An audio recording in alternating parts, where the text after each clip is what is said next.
Picture this. It's late at night, the prison is quiet, guards pacing the hallways, and suddenly chaos erupts. Reports are flying in that R. Kelly, yes, the R. Kelly, the man whose name has been tangled up in scandal, courtroom drama, and years of controversy, has just been attacked behind bars. The word attacked isn't just being whispered, it's being screamed across social media, making fans lose their minds. People are arguing, was it revenge? Was it jealousy? Was it something much deeper? A setup. Eyewitnesses inside the prison claim they heard shouting, fists hitting concrete, and guards rushing in too late. Some are even saying R. Kelly himself yelled out, "They set me up," before being dragged back to his cell, bruised and shaken. But that's not all. The twist. The alleged attacker isn't just another inmate, it's rumored to be someone connected to a bigger, darker story, someone who had their own bone to pick with the R&B star. Already, fans are divided. Some are crying out that he got what he deserved, while others insist this is a targeted hit that exposes corruption inside the prison walls. One thing is clear, this story isn't just about a fight. About power, betrayal, and secrets that refuse to stay buried. And tonight, we're diving headfirst into all of it, inside the cold walls of the correctional facility. The tension had already been simmering for weeks. Whispers spread among inmates like wildfire, each one claiming to know some secret about why R. Kelly had been isolated, why guards were giving him strange looks, and why certain prisoners were suddenly keeping their distance. Some said he had been bragging about getting special treatment. Others swore he owed favors he could never pay back. What no one expected was how quickly those whispers would turn into a full-blown storm. On the night of the incident, sources say Kelly was in the common area, sitting quietly with his head down, when a group of inmates suddenly surrounded him. The air grew thick with anticipation as voices raised, words flew like daggers. And one man stepped forward, pointing a finger at Kelly. "You think you untouchable? You think your fame gonna save you in here?" he shouted, his voice echoing against the concrete walls. Kelly tried to stay calm, insisting he just wanted peace. But the anger in the room had already reached a breaking point, guards later revealed. They had noticed the growing hostility, but underestimated how quickly it would explode. In an instant, the accused attacker lunged, throwing a punch that landed squarely on Kelly's face. The room erupted in chaos. Some inmates cheered, others scrambled back, not wanting to get caught up in the violence. Kelly, dazed and bleeding, reportedly stumbled against the wall, clutching his side and yelling that it was a setup. "They put him up to this. They want me gone," he cried, his voice cracking with desperation. The guards rushed in, but it was too late. The damage had already been done. Bruises were already forming, his lips split, and his pride shattered in front of men who thrived on watching the mighty fall. Outside the prison walls, news spread almost instantly. Social media was ablaze within hours, with hashtags like #KellyAttacked and #PrisonJustice trending across multiple platforms. Fans were left shocked, some demanding justice for the singer, others mocking him, saying karma had finally come knocking. He thought he was bigger than the system, now he learning. One user tweeted, "Nah, this feels too planned, like someone orchestrated it," another argued. Families of inmates even chimed in, claiming that prison politics ran deep and Kelly was just another pawn in a game much larger than himself. The emotional split wasn't just among fans, it trickled into his own family circle too. Relatives on the outside argued over whether to release statements or stay silent, fearing that anything said might make his situation worse. Rumors soon began to swirl that the attacker wasn't acting alone.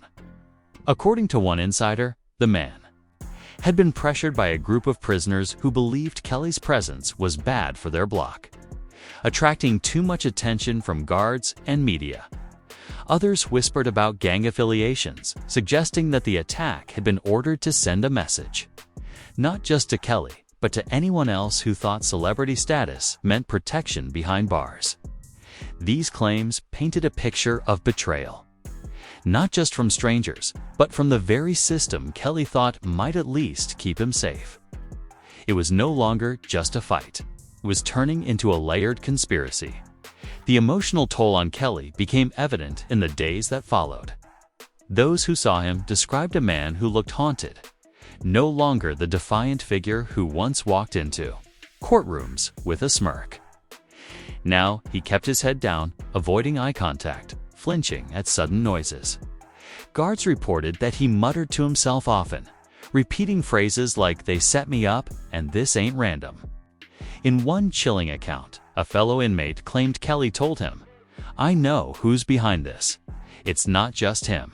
It goes higher than you think." But when pressed for details, he went silent, his eyes darting nervously as if he feared the walls themselves were listening. Meanwhile, fans and critics outside were locked in heated debates. Talk shows picked up the story, hosts speculating on air whether the attack was justified payback or an inside hit. This isn't about guilt or innocence anymore, one commentator said. This is about survival in a place where everyone wants to make a name for themselves. What better target than someone who already has a name recognized worldwide? Another disagreed, pointing out that the timing was suspicious, given ongoing appeals in Kelly's legal battles. It feels like someone's trying to break him down mentally, maybe even force him into silence about something else. The theories piled up, each more dramatic than the last, fueling the public's obsession inside his family. Emotions ran high. One of his relatives was said to have broken down during a phone call, screaming, "They're trying to kill him in there," while another insisted that Kelly's enemies were just manipulating the narrative. Some relatives wanted to go public, hold press conferences, demand federal investigations, but others were terrified that too much noise would only worsen his fate. The divide left the family fractured, each side accusing the other of either cowardice or recklessness. "You don't understand what's at stake," one family member allegedly shouted during a heated argument. "This isn't just about him, it's about all of us. If we make the wrong move, we're next." As the dust settled from the immediate chaos, another twist emerged. The alleged attacker was moved to a different block almost immediately, sparking even more speculation. Why protect him if this was just a random fight? Fans asked online. Some claimed the transfer was proof of a larger plot, suggesting that the attacker had played his role and was now being shielded from retaliation. Others argued it was standard procedure, meant to prevent further violence. Either way, the move raised eyebrows and deepened the mystery surrounding the incident. Kelly himself, bruised and shaken, reportedly requested to speak with higher authorities within the prison system. Sources say he begged to be placed in protective custody, fearing for his life. "If they can get to me once, they'll do it again," he told officials during a tense meeting. But even that request sparked controversy. Some guards believed granting him special treatment would only inflame tensions, while others warned that ignoring his pleas could end in tragedy. Trapped between policy and the growing media circus outside, prison officials were left scrambling to control a narrative spiraling out of their hands. Yet, the story refused to quiet down. Every new detail leaked online became another spark in a raging fire. One day, it was reports of Kelly refusing meals. The next, it was claims of him lashing out at staff in frustration. Each headline fed the frenzy, each rumor pulling fans deeper into the unfolding drama. The prison attack was no longer just an isolated incident, had become the latest chapter in a saga that refused to end. A tale of betrayal, survival, and secrets waiting to surface. And as whispers of another possible confrontation began to circulate, one thing became terrifyingly clear. This was only the beginning. And just when it seemed like the chaos might settle, another shocking revelation was about to throw everything back into turmoil. The prison hallways had barely calmed from the first attack when whispers of a bigger revelation started creeping. Inmates were buzzing, guards were tense, and even Kelly himself seemed to sense that what had just happened wasn't the end, it was only the trigger. Insiders claim that just 2 days after the brawl, a sealed envelope mysteriously made its way to Kelly's cell. It wasn't from family, wasn't from lawyers. It had no name. All it said was, "You were warned." He reportedly froze as he read those words, clutching the paper with trembling hands. Warned about what? He muttered under his breath, pacing his tiny cell. His cellmate swears he saw Kelly's whisper, "They want me to break before I even make it to trial again." Rumors flew faster than wildfire. Some said the attacker had been paid off, not with cash, but with protection and favors. Others claimed the prison staff themselves were involved, turning a blind eye, letting the fight happen as part of a bigger scheme. What scheme? No one could quite say, but the whispers grew darker. One theory suggested that Kelly had information, something dangerous he had kept quiet about for years. "He knows too much," an anonymous insider reportedly told a journalist. And now they're making sure he never gets a chance to speak. Social media lit up again. Fans and critics clashed in heated online wars. One user posted this: "It's deeper than music, deeper than his crimes. Somebody powerful wants him silenced." Another fired back, "Nah, this is prison life. He's just another inmate, and in here, everybody bleeds." Still, the speculation refused to die down. Hashtags like #InsidePlot and #KellyCoverUp trended for days. Podcasters devoted entire episodes spinning theories, inviting guests who swore they had inside knowledge. The drama was no longer confined to prison. Walls had become a worldwide spectacle back in the facility. Guards noticed something strange. Kelly wasn't just afraid, he was preparing. He started requesting extra pens and notebooks, writing furiously for hours. Some said he was working on music, but others insisted he was documenting everything. Names, dates, threats, turning his pain into a record that couldn't be erased. "If something happens to me, people need to know," he reportedly told another inmate in hushed tones. That statement alone fueled more theories. What did he know? And who was so desperate to keep it buried? Then came the twist no one saw coming. The alleged attacker, the same man who had thrown the first punch, suddenly refused to speak to anyone. No interviews, no lawyer statements, nothing. He sat in silence, staring at the walls, ignoring questions. But when one guard pressed him, he reportedly whispered, "You don't understand. It's bigger than me." Those words leaked out, spreading like gasoline on fire. Fans and media couldn't stop talking about it. What was bigger than him? Who was pulling the strings? Kelly's family, meanwhile, fell into deeper chaos. One side demanded immediate action, begging lawyers to call for federal investigations. Another begged for silence, terrified that too much noise would draw more danger. They already tried to break him once. Do you want them to finish the job? A family member allegedly screamed during a heated late-night call. Accusations flew. Relatives unfollowed each other on social media, blocking one another, their private war spilling into public view. Fans noticed the tension, screenshotting every cryptic post, every deleted comment, dissecting it for clues. Outside commentators kept fanning the flames. Talk show hosts debated whether this was simply a story of prison violence or the unraveling of something much darker. "Look at the timing," one host argued. "This attack comes right when his appeals are heating up. Coincidence or calculated move?" Another countered, "Sometimes a fight is just a fight. Stop giving this man more attention than he deserves. But deep down, even the skeptics couldn't deny that the details didn't add up. The emotional weight inside the prison grew unbearable. Kelly reportedly started lashing out, yelling at guards, refusing meals, accusing staff of being in on it. "You all know what's happening," he shouted during one tense confrontation. "Don't act blind." His paranoia became a spectacle of its own, and inmates who once mocked him began to keep their distance, some even whispering that maybe he was right.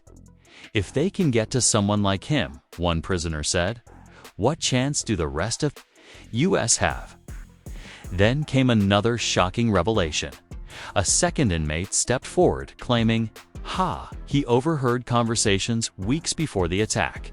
According to him, the plan wasn't just to rough Kelly up, it was to send a message. A warning that he should stay quiet about something only he and a select few knew. Prison officials dismissed it as gossip, but the claim added more fuel to the fire. Fans demanded answers. Journalists demanded access. The prison remained silent, just as the noise outside reached a fever pitch. Kelly made another desperate plea for protective custody. This time, he allegedly broke down in tears, telling officials, "I know they'll come back. They won't stop until I'm gone." But protective custody was a dangerous move too. It could mark him as weak, make him even more of a target in the eyes of other inmates. Still, officials had no choice. For his safety, he was moved. But even that decision sparked controversy online. "They're hiding him now," critics shouted. "Out of sight, out of mind. What's really going on?" Fans were torn. Some wept, feeling sympathy for a man they once idolized, while others sneered, calling it nothing but karma. Emotions ran high in every corner. Families of victims spoke out too, saying the world should not forget the pain he had caused. "Don't turn him into a victim." One statement read, "He is not the one who deserves your sympathy." But the louder those voices grew, the louder his defenders became, insisting that no matter his crimes, no one deserved to be set up inside prison walls. The tension was unbearable. Every headline seemed to be followed by another twist. One day reports of Kelly's declining health, the next whispers of hidden documents. Then rumors of a secret meeting between guards before the fight. Each piece added to the puzzle, but none completed it. The world was hooked, desperate to know the truth. And just when it seemed the story had reached its peak, another event inside the prison shocked everyone and dragged the drama to a whole new level.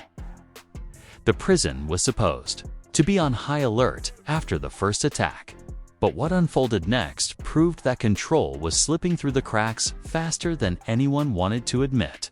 Only days after Kelly was moved into protective custody, alarms blared through the cell blocks one night, echoing like a siren of chaos.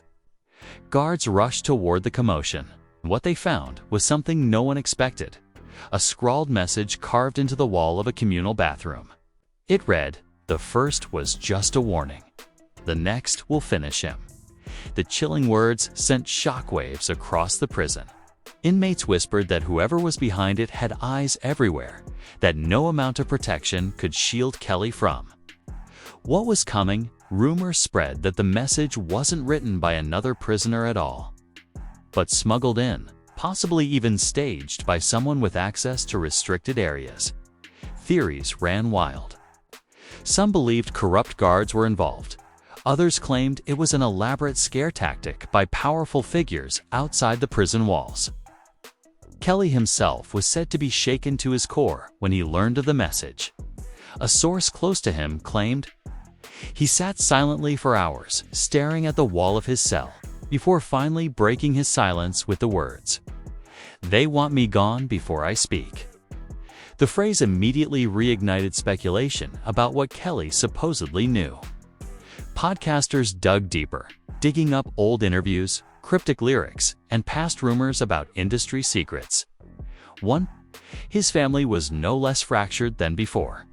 One side insisted that every threat proved a larger conspiracy, urging their lawyers to demand a federal investigation. Another side begged them to stop drawing attention, fearing that stirring the pot would only increase the danger. Arguments spilled out into recorded phone calls, with relatives screaming accusations at each other. "You care more about clout than his life," one voice shouted, while another snapped back. "You're the reason he's not safe. You're the one keeping this quiet when the world needs to know." These private battles quickly became public. When snippets of family drama leaked to tabloids, feeding fans hunger for even more chaos. Meanwhile, new whispers emerged that the original attacker, the one transferred out, had allegedly been spotted in the infirmary, bruised and shaken. Himself, some claimed he had been beaten by fellow inmates for bringing too much heat onto the block. Others swore he was intentionally silenced, warned never to speak about what he knew. He tried to talk, one anonymous voice told a reporter, and they made sure he never would again. The mystery only deepened, and just as things couldn't get any more explosive, reports surfaced of a confrontation between Kelly and prison staff. According to insiders, he accused a guard of leaking his location to other inmates. "You're all in on it," he shouted, banging on the bars. "I'm not safe anywhere in this place." The confrontation escalated until he had to be restrained, his cries echoing down the hallway. "They'll kill me, and you'll let it happen," he screamed, his voice breaking with fear. Witnesses described the moment as haunting, some even admitting they felt a shred of sympathy despite their personal feelings about him. Outside the prison, fans continued their divided battle. Hashtags clashed online. Hashtag Justice for Kelly trended. Alongside hashtag Prison Karma, oceans ran high as celebrities even began weighing in. One well-known rapper tweeted, "Y'all don't see the setup. This man's life on the line and everyone acting blind." Another responded sharply, "Set up. He's paying his dues. Ain't nobody crying for him." The back and forth dragged more public figures into the drama, each statement stoking more fire. What no one knew was that another twist was brewing. A leaked audio recording allegedly captured two inmates discussing a next move. The grainy recording, shared by an anonymous source, contained chilling words. "He got off too easy the first time. Next time, he won't walk away." Though prison officials dismissed the recording as fake, its timing was too perfect, arriving just as public curiosity peaked. Millions listened, analyzed voices, and debated authenticity. But one thing was clear: the fear inside those walls was real. Kelly's lawyers soon made a bold move, filing urgent appeals for his immediate relocation to a different facility. "Our client's life is in jeopardy," they declared, demanding authorities act before tragedy struck. But even that demand triggered more controversy. Critics accused them of exaggerating, saying it was just another stunt for sympathy. Others feared that moving him would only escalate tensions and spark further violence. Trapped in limbo, the decision hung in the air like a dark cloud, with no one knowing whether relief or disaster would strike next. Inside, Kelly grew increasingly isolated. His requests for visits were denied for security reasons, leaving him cut off from his family and fans. Some said this isolation broke him further, while others claimed it gave him time to plan his next move. Whispers of him writing letters surfaced, letters allegedly meant to be released if anything happened. The world was now caught in the storm. Talk shows debated endlessly. Fans screamed at each other in comment sections, and celebrities cautiously distanced themselves or weighed in with cryptic statements. "Truth always comes out," one posted. "The industry eats its own," another said. Each vague remark only added more fuel to the fire. And as the days stretched on, the question that haunted everyone remained unanswered. Was R. Kelly simply another inmate experiencing the brutal reality of prison life? Or was he the center of a much darker game designed to erase him before he could speak. The drama had become bigger than the man himself. It was about corruption, betrayal, and secrets no one could fully prove, but everyone wanted to believe. And as the world waited for the next headline, one terrifying truth hung in the air inside those prison walls. Anything could happen, and no one could predict if R. Kelly would make it out alive. And now, after all the chaos, after the fights, the threats, the carvings on the wall, and even the rumors of poison, one thing is certain: this story is far from over. Fans are still split down the middle. Some insist every incident inside those prison walls is a clear sign of a bigger setup, that R. Kelly is being silenced before secrets spill out. Others say this is nothing more than the harsh reality of prison life, where reputation makes you a target and enemies multiply in the shadows. But whether you believe he's the victim of a conspiracy or simply facing the consequences of his past, no one can deny the intensity of the drama. Emotions have run high, his family remains divided, and the public